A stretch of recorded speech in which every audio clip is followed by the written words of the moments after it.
Man tev, Viktorija, būtu pirmais jautājums. Pastāsti, kāpēc tu izvēlējies studēt šajā programmā? Man bija svarīgi atrast kaut ko, kur var savienot gan kaut ko mākslīgo, gan arī ar biznesu saistīto, jo biju pabeiguši celtniecības koledžu un sapratu, ka tas tomēr nebūs mans. Man vajag kaut ko komunikablu, paskatīt, padomāt, pafilmēt, un tāpēc es izvēlējos un izlēmu, ka tomēr sarunas būs labākā izvēle tieši man. Paldies par atbildi. Tu arī esi kursa vecākā? Jep. Jā, tad es tev uzdošu nākamo jautājumu. Varbūt tu varētu pastāstīt, kādi bija izaicinājumi un kas vispilgtāk palika atmiņā pēc pirmā studiju gada? Izaicinājumi laikam būtu savākt visus kopā un samanedžēt, lai viss notiek laicīgi, jo mēs visi esam pieaugušie cilvēki, kuriem ir sava dzīve, un dažreiz ir ļoti grūti savienot gan pasniedzējus, gan studentus, bet ar šo es tiku galā. Un palika atmiņā. Pirmkārt, sākšu ar savu kursu. Brīnišķīgi cilvēki, mēs esam ļoti laba komanda, visi darbi, it īpaši eksāmeni nebija tādi, kā es biju iedomājusies, ka tev būs vienkārši jāraksta testus, bet bija arī tādi, kur ir jāfilmē video, ir jāizstāv prezentāciju par to, ko tu esi paveicis. Un mans mīļākais darbs bija prakses aizstāvēšana, kad mums bija jāizdomā mārketinga plānu īstam uzņēmumam.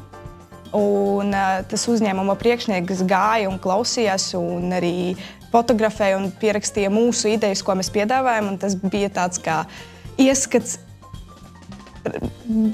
reālā dzīvē, kad ir reālie projekti un darbi. Tas ir ļoti apsveicami, jo pirmajā studiju gadā programmā sadarboties ar darba devējiem un saprast arī vajadzības gan no tirgus puses, gan arī no akadēmiskām prasībām. Un pats svarīgākais, ka studenti prot komunicēt un arī saklausīti. Tā, es tev vēl pajautātu ļoti interesantu jautājumu. Kā tu varētu aprakstīt vidēju profilu mūsu programmas studentam? Tas būtu komunikabls cilvēks, kuram patīk pļāpāt, kurš māk labā nozīmē lietu ūdeni un pārliecināt cilvēkus. Jo ir jārunā. Visu laiku ir jārunā, visu laiku ir jāpiedāvā savas idejas un arī ir jāpārliecina, ka tava ideja strādās. Un, protams, ka pirmajā kursā tu vēl nezini tik daudz nianses, kas ir profesionālā vidē, bet pasniedzēji vienmēr paskaidro, pamato. Un, ja tev patīk parunāt, ja tev ir labas idejas, tad droši sarunas labākā vieta. Kā es arī saprotu, ka notiek gan teorētiskā bāze, gan praktiski. Jūs jau pirmajā kursā filmējat, rakstat un strādājat pie savām idejām. Varbūt tev būtu kādi jautājumi man, ko es tik uzdodu? Jep. Tagad es tev, Anna, iedošu 10 sekundes, lai tu nopičotu sarunu programmu topošiem studentiem. Man patīk iejusties studentu lomā.